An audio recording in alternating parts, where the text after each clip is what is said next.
I wake up before dawn. In the dim light filtering through the window, I gaze at my husband Mark sleeping beside me, his breath steady. Lately, I've noticed the wrinkles on his face seem to have deepened. "Emily, time to wake up," I call out as I head to my daughter's room. 3-year-old Emily rubs her sleepy eyes and sits up when she hears my voice. As I stroke her golden curls, she responds with a soft, "Good morning, Mama." While preparing breakfast, I hear Mark coming down the stairs. "Good morning, Mark," I greet him, but he only nods gruffly. As soon as he sits at the table, he grabs a beer from the fridge. Seeing him drink alcohol first thing in the morning pains my heart. 6 months ago, we were a happy family. Mark had worked at a construction company for 15 years, and I was a part-time nurse at the local clinic. On weekends, we'd go on family picnics or enjoy barbecues in the backyard. But everything changed when Mark was suddenly laid off. At first, he was positive about finding a new job, but after repeatedly failing interviews, he seemed to lose confidence. "Mark, don't you have an interview today?" I ask. He grimaces.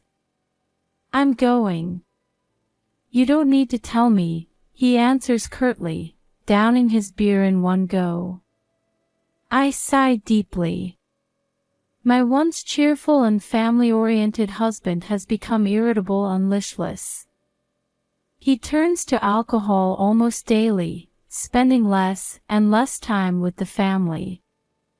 As I feed Emily breakfast, I wonder how I can bring our family back to its former happy state. But I can't find a way, and my anxiety only grows. "Mama, will Papa find a job?" Emily asks worriedly. I force a smile and reply, "It'll be all right. Papa's trying his best." But I wasn't sure if I truly believed that anymore. I was sitting on the living room sofa, waiting for Mark to return from his interview.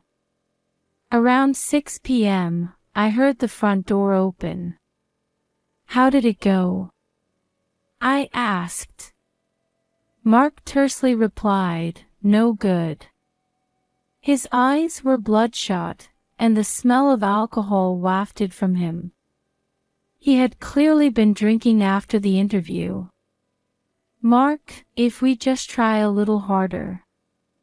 I began, but he cut me off with a wave of his hand. "Shut up. What do you know?" His shout made me instinctively shrink back. That night, dinner was wrapped in a heavy silence. Emily looked anxiously back and forth between Mark and me. I tried to start a conversation, but Mark's cold attitude made the words catch in my throat. Over the next few weeks, the atmosphere in the house grew increasingly tense. Mark drank more and more, becoming angry over trivial matters. On nights when he came home drunk, I would put Emily to bed early and shut myself in my room. One evening, when I returned from work, the living room was a mess.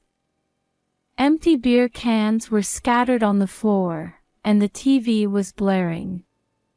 Mark lay on the sofa, staring blankly at the screen.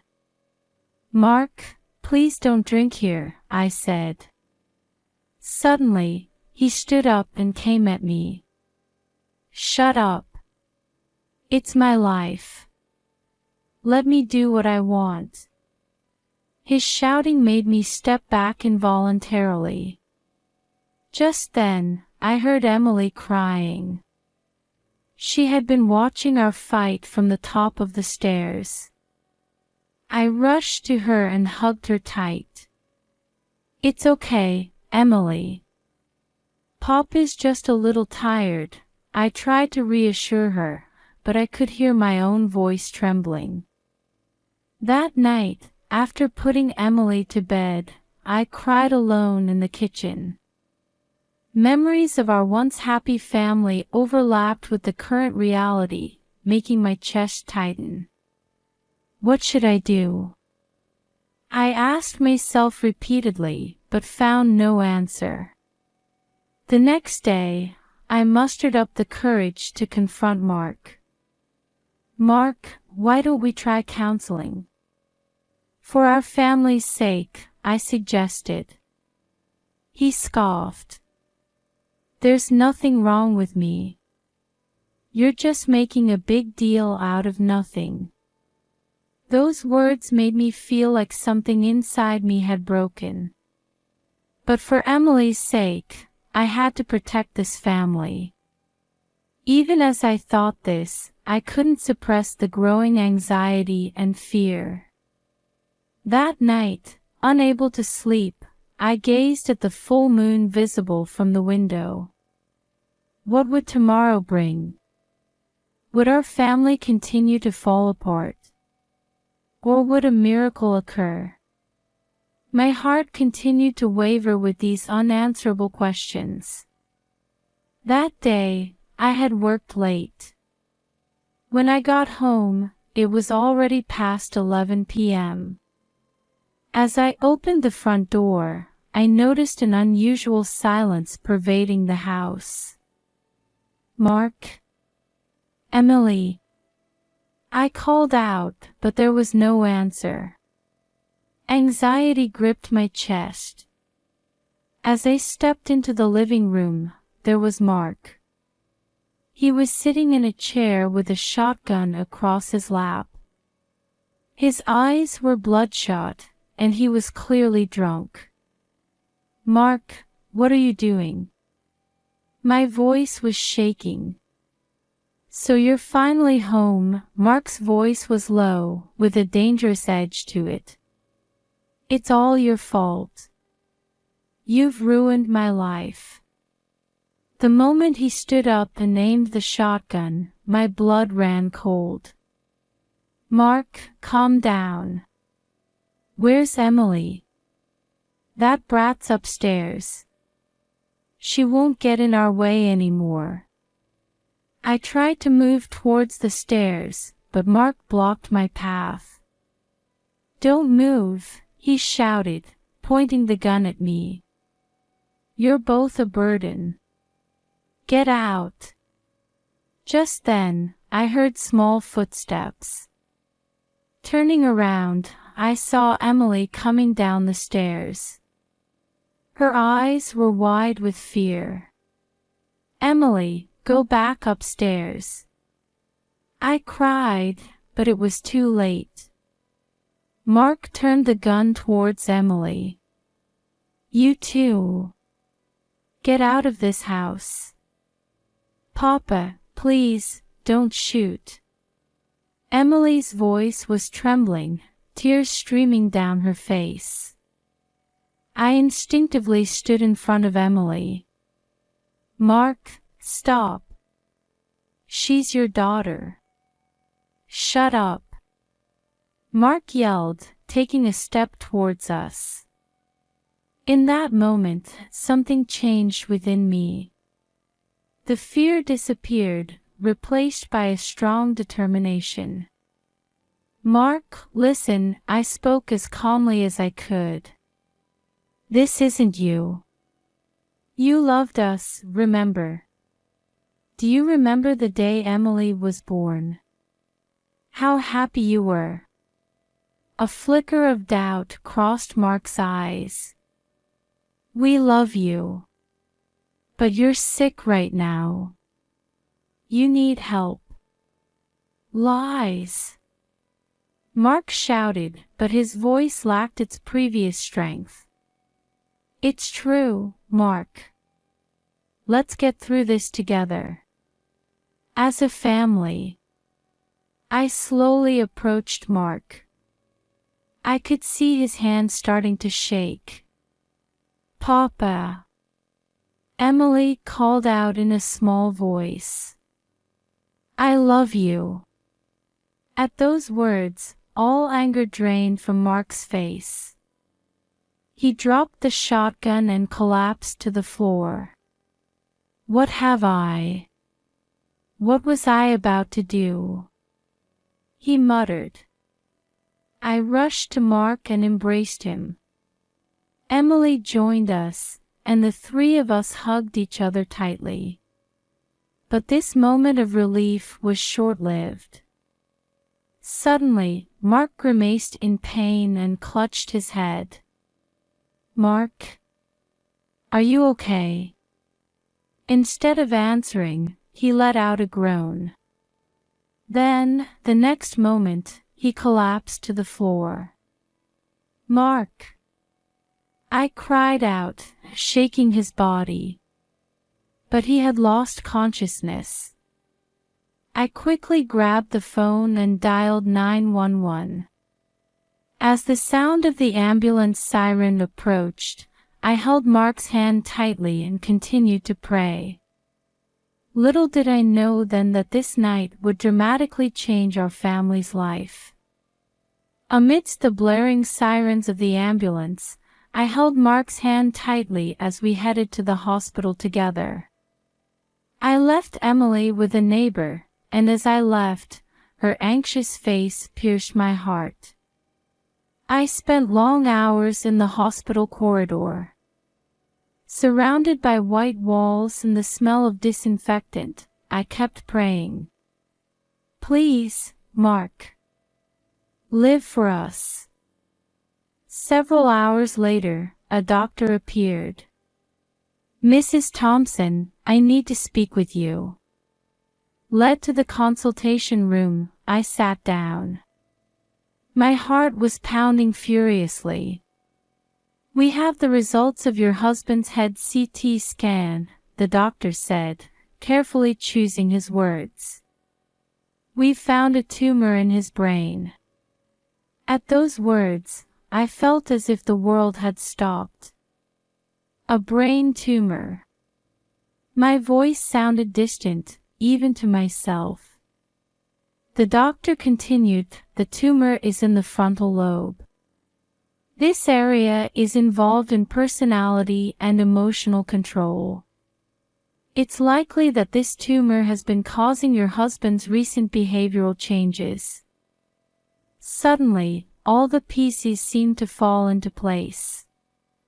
Mark's irritability, alcohol dependence, and that night's events. It had all been because of the illness. But why didn't we notice until now? I asked, holding back tears. The early symptoms of brain tumors can often be confused with stress or other factors, the doctor explained gently. Especially personality changes can be difficult for both the person and those around them to notice.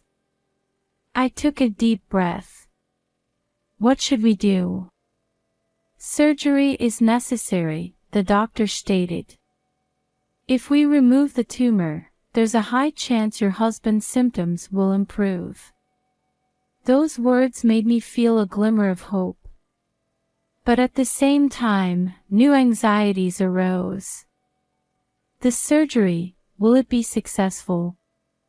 There are risks, but considering your husband's age and the location of the tumor, the chances of success are high. I nodded silently. I understood that this was the only way to save our family. We'll prepare for the surgery, the doctor stood up. Mrs. Thompson, your family's support will be crucial for your husband's recovery. I steeled my resolve. I understand. We'll do our best. As I left the consultation room, I felt a new strength welling up inside me. This could be a new beginning for our family. I decided to believe in that. When Mark opened his eyes after the surgery, I was by his bedside. Seeing his eyes focus, my heart raced. Sarah. He called out weakly. What happened? Fighting back tears, I explained the situation. About the brain tumor, the surgery, and that night.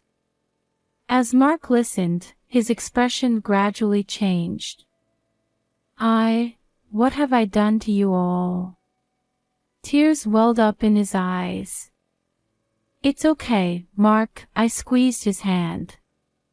It was because of the illness.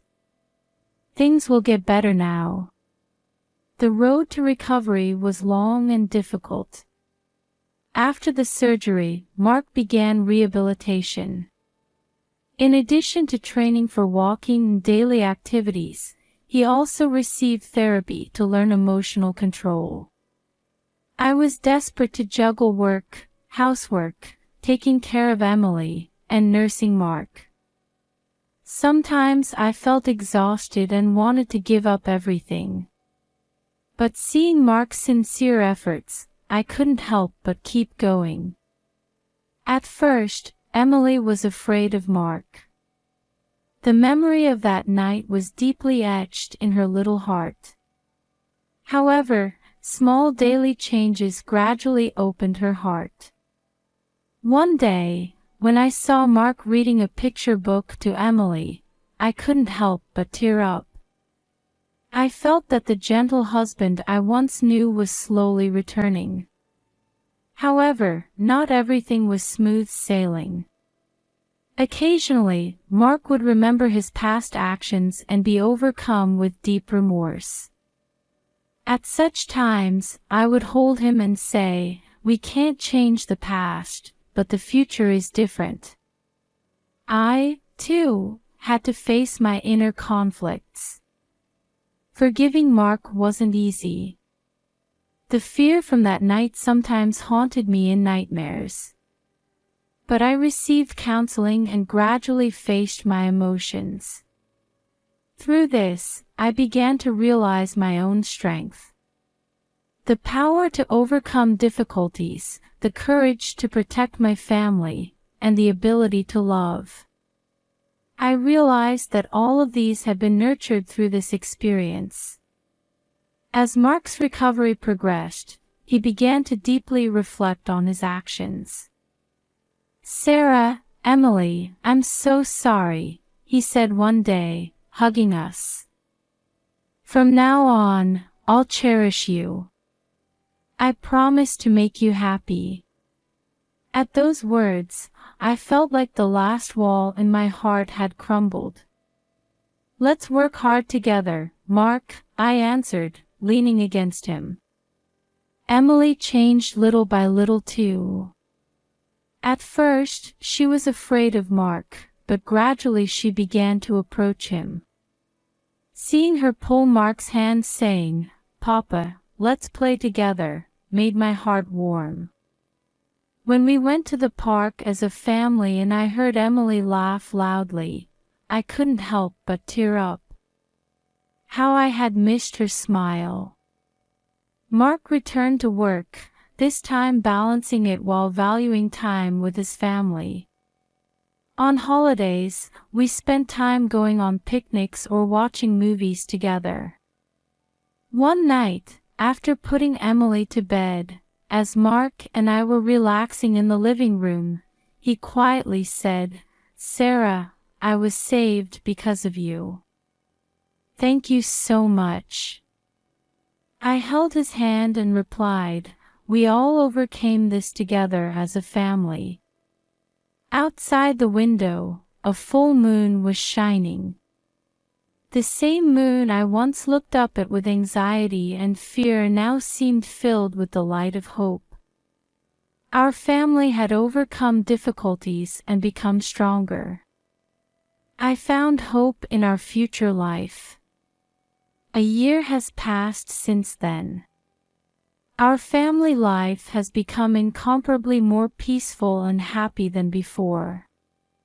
Mark has returned to work and now maintains a healthy balance while valuing time with his family. Emily has started kindergarten and happily reports new discoveries and stories about her friends every day.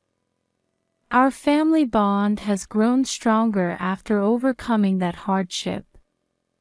On weekends, we enjoy picnics in the park or have family movie nights, creating many memories together. I've changed a lot too. Through that experience, I discovered my inner strength and reaffirmed the importance of family. Now I'm helping people who have had similar experiences in a local support group. Watching Mark give Emily a piggyback ride in the garden, I'm filled with deep relief and happiness. We're still not perfect. We sometimes argue and get anxious. But especially at such times, we try to remember the importance of caring for and supporting each other. We don't know what the future holds, but I'm certain we can overcome anything together. Epilogue.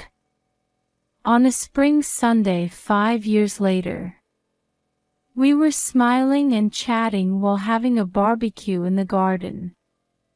Mark was listening intently to Emily talk about her school event, and I was watching over them. Suddenly, Emily suggested, "Hey, let's take a picture together." We huddled together and smiled at Emily's smartphone. The shutter sound rang out, and Emily happily showed us the screen. There were 3 people huddled together, looking happy. As I gazed at that photo, I quietly made a vow. No matter what happens from now on, I'll continue to protect these smiles. And we'll remain a family that cares for and supports each other.